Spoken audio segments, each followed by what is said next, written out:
Good evening, peeps. It's the 3rd of October, the evening, 3rd of October. I did a program earlier today in which I laid out Kevin McCarthy's options and some other things. And it just so happens I thought it would be best that I do a video following up on which way we went. Obviously, I laid out three different choices. The last one was probably not a reasonable choice, but I told you that earlier. Kevin McCarthy was either going to keep his job, he was going to lose his job, and being facetious and probably somewhat funny. Well, that's what facetious is, really. I said that Hakeem Jeffries will probably end up being the Speaker of the House. So now, as it stands, right now, as it stands, the Speaker of the House is not this guy is not Speaker McCarthy anymore. He gave up that post, or will be giving up that post at the end of the evening, and that spot is vacant. There is a pro tem. I think his name is McHenry. He has until Friday in order to find someone in order to replace Speaker McCarthy. But effectively, what has happened since then is that everything stops, right? So legislation, especially funding, which is the most important portion of what the House of Representatives will do, all that stops. All legislation, for the most part, just stops. The hearings, really, even the impeachment hearings, it's of no value at this point. There's not much you could do beyond that hearing. And there's a question as to maybe they don't want to do more beyond it. But if you did, there's not much you could do because there's no direction. Because, again, there's no speaker and there are no assignments that can be accepted or taken, right? So effectively, the House of Representatives is, stalled out. There's nothing that they can do. And look, most people will say, maybe the Democrats should have helped Speaker McCarthy be able to hold on to his job. Man, I saw, what is his name, from South Carolina. He's not the senior senator. He's a representative. Oh, man, I can't remember his name. But anyway, he was on MSNBC, one of those stations earlier today. And he was just saying how, Speaker McCarthy hasn't had too much to say to the minority leader, Hakeem Jeffries, since he became Speaker. So it's highly unlikely, and was going to be the case, that Democrats were just going to step back and stay out of this and let Republicans just kind of figure their way out of this issue. But in high fashion, this is, I'm going to tell you, this is the Republican Party. It has been this way since Newt Gingrich left that post. It literally has. It's been this way since Newt Gingrich left that post. That was the last time. If and we could argue about policy and all the rest of it, but that was the last time that Republicans had a leader that truly could control the caucus. And since then, that caucus has been harder and harder to control, because I call them really social conservatives. They are, I think, for all intents and purposes, kind of hijacking the party, or they're trying to point the party in the direction where they want to go. This is not the direction that the neocons want to go in. It's not the direction that your traditional, let's just call them traditional Republicans, want to go in.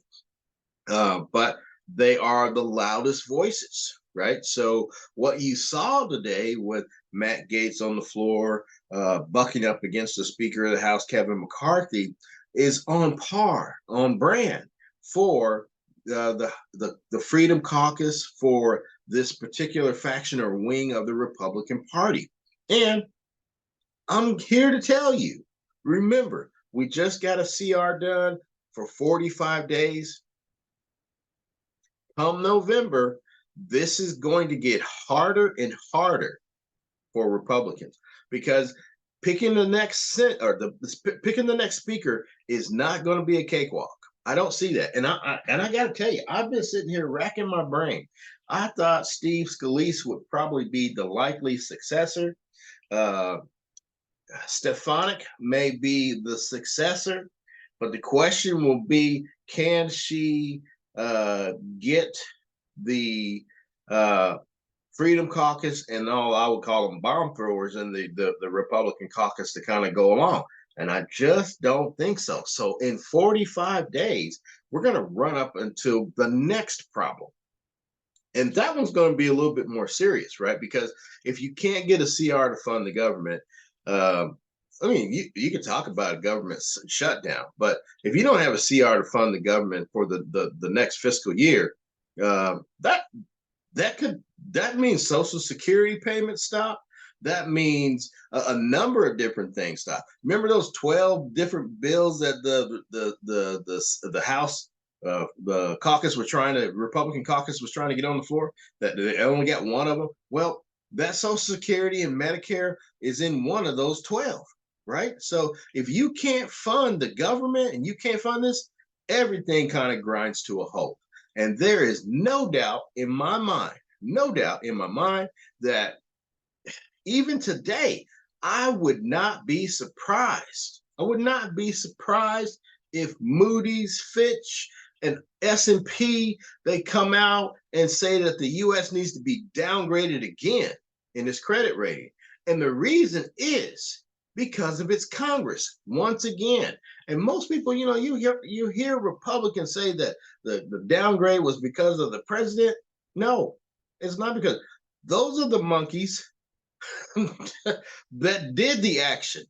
The president wanted this, right? Whatever it is, let's say it's the $7.8 trillion that Trump asked for, or the $3.2 trillion that Biden asked for, but it was Congress that approved that. In each case, during the Trump years, well, I mean, it was Congress, a Republican Congress, that approves that, right? So in saying all of these different things, I mean, you have to look at Congress and say, if the U.S. gets a downgrade in its credit rating, it's because of the Republicans in Congress. And both, here's what, and again, this show is about being reasonable, right? So when I think about being reasonable, I don't think what they're asking for in the language of cutting spending and the rest, I don't think what they're asking for is out of the realm of reasonable. We could argue that point, because at some point, and the reason why, let me talk about this somewhat extensively at this point. So give me a little bit of latitude while I tell you, look, cutting taxes is great. I don't have a problem with it, right? It's benefited me on a number of occasions, but I know reasonably, I know that there is a point where you cut taxes. Cutting taxes cuts revenue that comes into the coffers of the United States, right? We see that. I don't care. I've heard many people try to tell me that when you cut taxes, revenue goes up. That's not the case.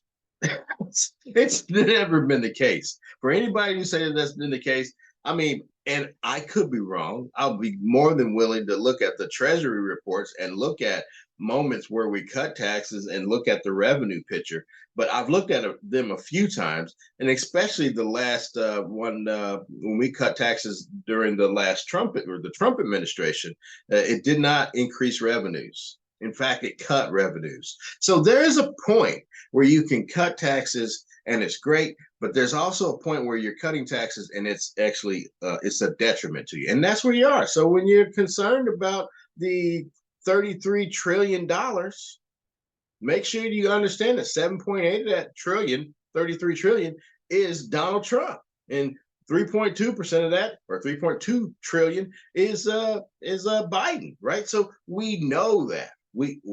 Most people, no, I'm going to tell you, most people don't know that, but I'm telling you that, okay? Since I'm telling you that, I'm also telling you that there's a point where you need revenue in order to run this government, and cutting everything.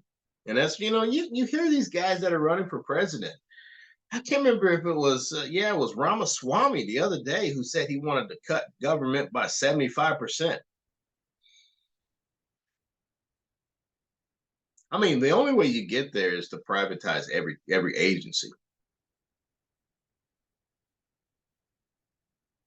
I think that's the only way you get there. But that's a fool's errand. That's not going to happen.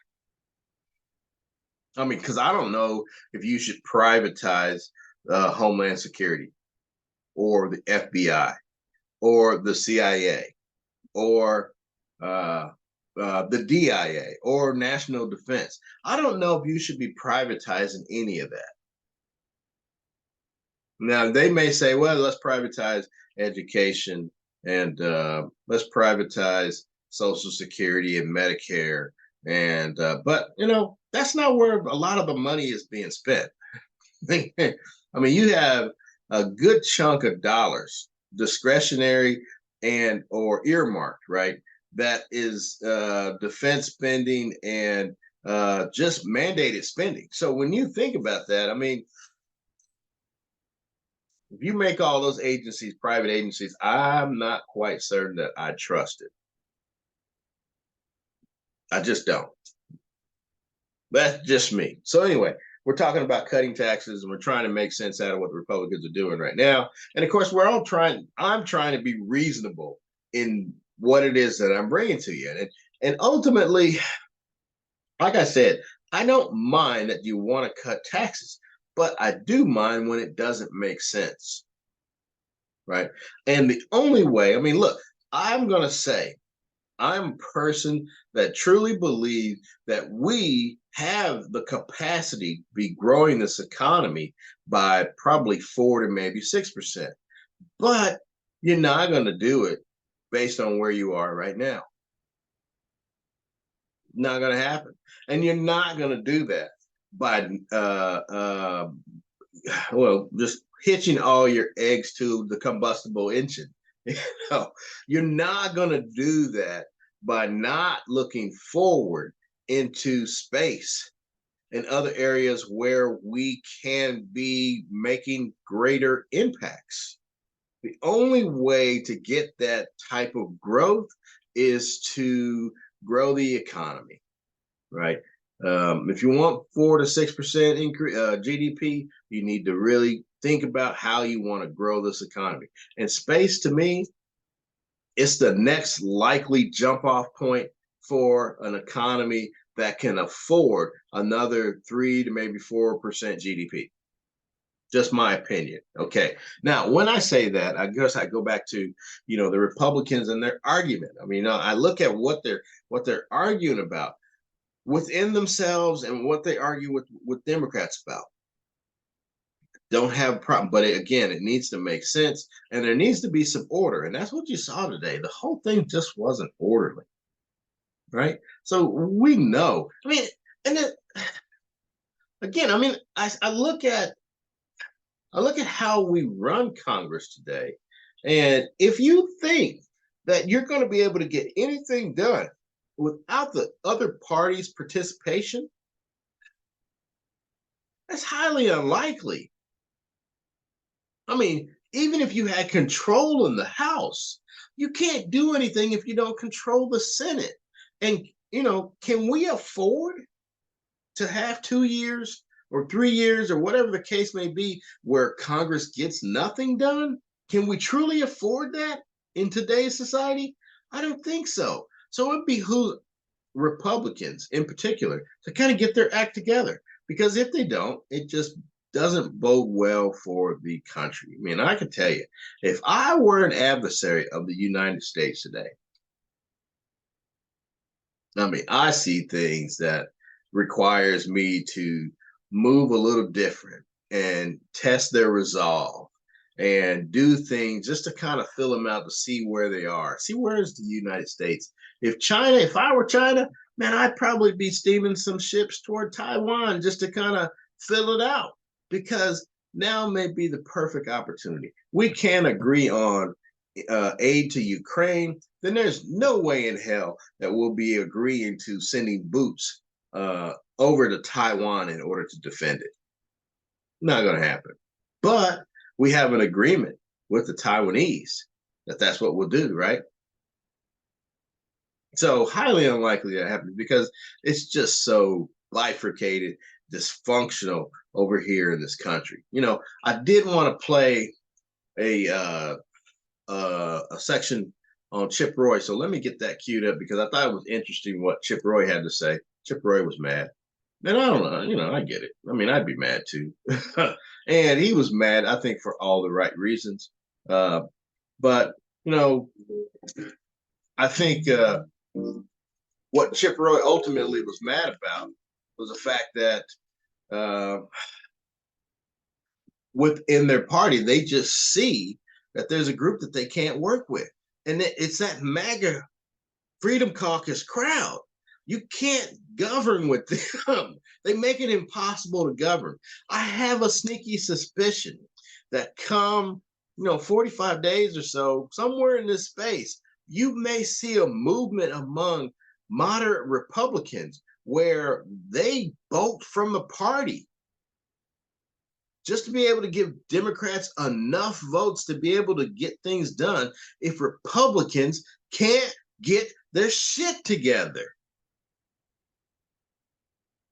They're going to have to, because, even though we need to make cuts, the show must go on.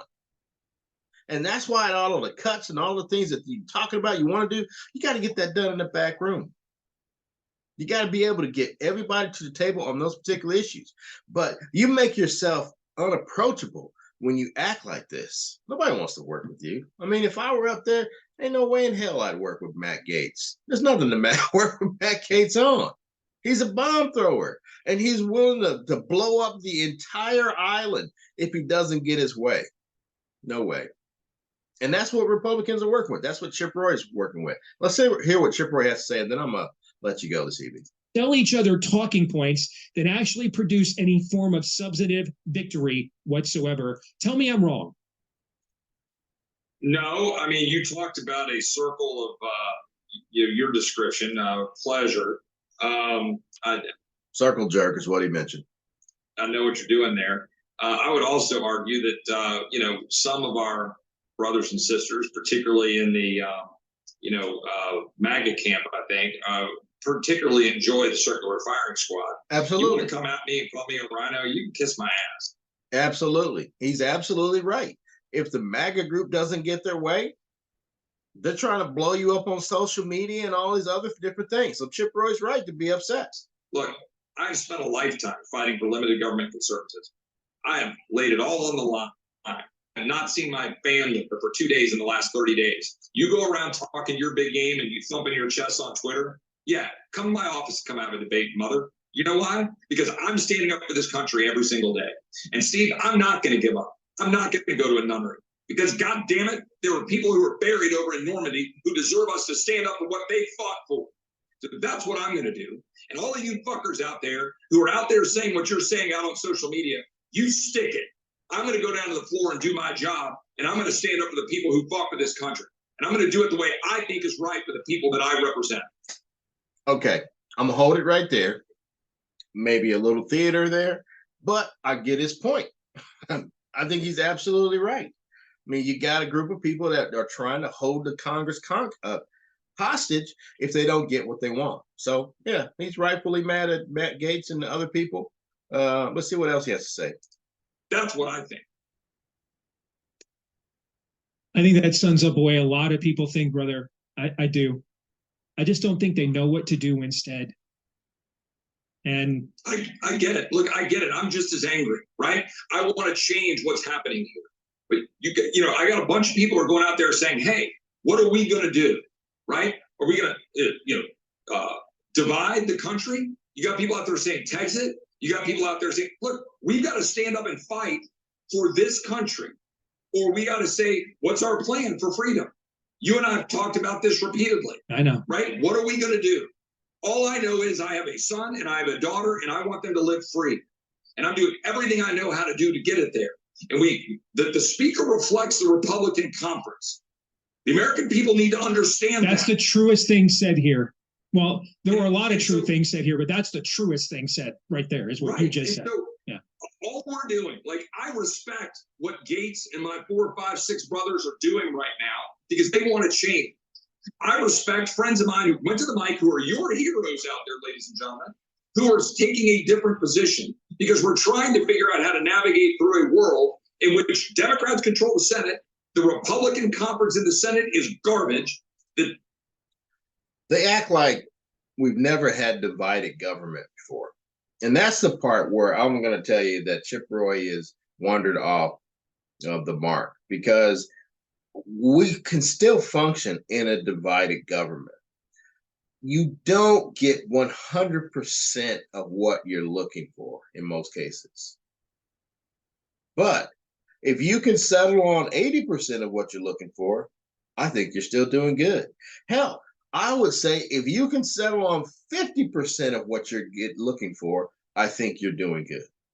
It's better than getting nothing. What's the old adage? A bird in the hand is worth more than two in the bush, right? So I understand what he's saying, but you're wandering off the reservation because they're still trying to govern with one size that's supposedly fitting all people, and it just doesn't work that way. So until you can come to the table with what it is you're looking for, and you're able to look at the other side and see what they're looking for and come to some compromise, Congress won't work. The House Republican Conference has a variety of views from all over the country with 221. But if people want to play this out in real time and deal with this every single minute and every single day on social media, don't think that that's somehow going to change the game. Because what we got to do is we have to actually define the fight. Look, somebody came in here earlier, one of my staffers, looking at the fact that one of my colleagues was carjacked 8 blocks from here last night in the nation's capital. And that individual, a woman, was like, what happened to a country where we can't even have order? Mm-hmm. Right? You want to know what Ron DeSantis should be talking about as being the governor who can restore order as president of the United States. Mm-hmm. Okay, I think he's laying down a marker right there, right? I think he prefers Ron DeSantis' style of governing, right? I turn my nose up at that, but he prefers Ron DeSantis' style of governing over that of Donald Trump, because it's clear that Donald Trump's brand of governing was chaos. It was chaos across the board. And he was the, if you ever seen like the UPS commercial, and every day he asked the guy at the table, the lead guy at the table says, how do we cut 10% or whatever? And the guy said, we use FedEx to cut 10%. And all of a sudden it became that guy's idea. That's Trump. Trump takes everybody's idea and it becomes him. And it's all about him. And everything is about him. So Chip Roy is laying down a marker right there. He's telling you that he preferred Ron DeSantis over Trump. Just like he's done repeatedly with hurricanes slamming into Florida. I don't want to keep playing the games, all this. Let's go play all the games because somebody's been indicted 12 times. And what did they do? Look, we got a governor that won by 1.5 million votes, won 62% of Hispanics, won 50% of single females, has been kicking butt and could actually do the job of restoring order in this country and forcing the change. And what are we doing? We're going around in this like parade of personalities and celebrities and cult. It's absurd. Trump. And so I'm not going to do it. I'm not. This is not about personalities. What I'm going to do is keep laying out what I think we need to do to stop that little girl from getting trafficked while we're pissing around in this godforsaken town, to stop spending money we don't have, to stop turning over our sovereignty to cartels, to stop funding a proxy war. We've got to stand up and fight, and we're moving the needle, people. There are more Republicans with us than there were 9 months ago. But going through into a fit of rage to go down and just blow stuff up, I don't think is the right path. I don't begrudge it. We'll go figure out what happens in 2 hours. But just don't think that getting out on social media that that's somehow real. It ain't. And there you have it. Love you, brother. Thank you. And there you have it. Chip Roy, there's a lot of things I can say about Chip Roy, but I think he's sounding the alarm. He's sounding the alarm that we cannot continue to govern this way. But I still haven't heard the capitulation yet that we can't govern one party, one size fits all. Doesn't work. And now look, know your history, people. Know your history. I'm going to tell you, I'm talking about 100 years ago. I'm not talking about, what everybody else is saying. Oh, we've been to this place. Look, this whole place where we are in this country looks a lot like the early days of before World War II to me. I mean, I can draw the parallels to you. Maybe one day I'll do that for you. There's a great documentary on Amazon that you can purchase, and they kind of lay out the end of World War I, and they run through the Roaring 20s, the 1930s, and buck it up right up against World War II. And there are some similarities to where we are. The isolationism, the America first. I mean, even from the standpoint that you had Kennedys back then who were leading the banner for isolationism. It's here today once again, right? So when you see all these things coming again, I say to myself, I mean, I look at Ukraine and I see what Russia's doing. And it does remind me of Germany in the 1930s, how they began to swallow up the Rhinelands, and how they, toward the end of the 30s, started blitzkrieging their way across Poland and France and other places. Because since they were allowed to do it once, it became easier and easier for them to continue to do it. So when you look at Ukraine, telling you, people, wake up, man. I think it's right on our doorstep.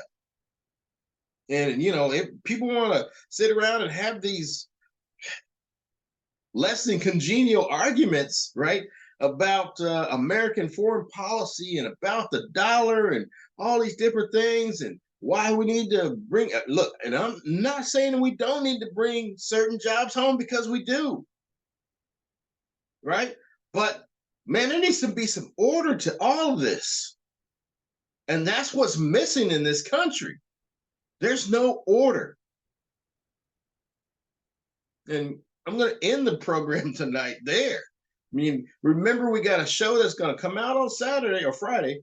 That's going to be the top 5. No, there is no way in the world this story right here at this point must be number 1 or number 2. I mean, you know, there's stuff happening with Trump in New York now too. Now that he's got a gag order and a couple of other things going on, there's a lot going on this week. But I'm going to tell you, we need to really get our shit together, because if we don't, it's at our own peril. And the reason why I say, the reason why I say this, the world is in a different place today. What's different about now versus 100 years ago this time? I mean, the United States was a leading exporter then. We're a leading exporter now. But technology changes. You know what? There are other places around the world that look attractive, and in certain cases, probably more attractive than the United States, right? So the world sees other options other than the United States. And as long as we can't get our shit together here, there's no doubt in my mind you have to start looking elsewhere. Because I'd be a fool to tell you I'm not looking. I'd have to be a fool not to look. Because I see this place, I mean, nobody's happy. There's nobody happy except for the 1%.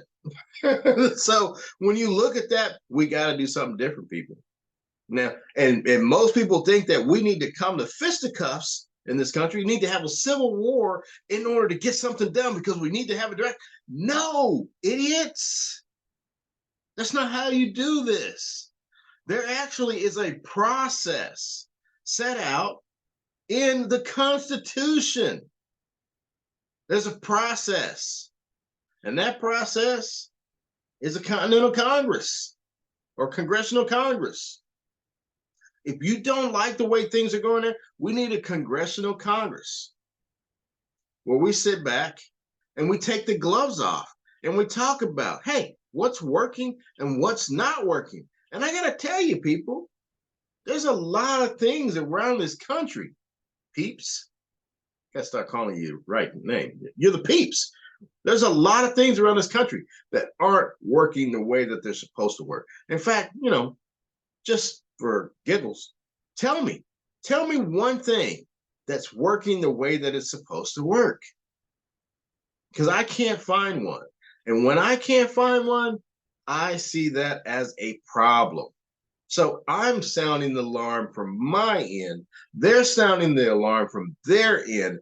That's the reasonable people can disagree, but at the end of the day, guess what? Reasonable people can come together in order to solve a problem. And this, my friends, this issue, there's a problem here that we can solve. But it's going to require all of us to be able to do it. So, hey, I'm done for the night. I hope you enjoyed the broadcast. Look forward to Friday, the list show. Man, that's going to be great. Like I said, I think this is either going to be number 1 or number 2. But man, there's a lot going on, people. And this week, right now, this part right here, this is huge. So stay tuned. Give me your thoughts. Tell me what you think. Tell me what you agree with, disagree with. Remember, we're all reasonable people. We can disagree or agree to disagree, or we can agree. Sometimes people can change their mind, right? That's not a foreign concept, okay? So let's think. The only way we can do this is by working together, reasonably coming to some conclusions. So, hey, that's the program for tonight. Hope you enjoyed it. I look forward to getting with you Friday. Have a great evening.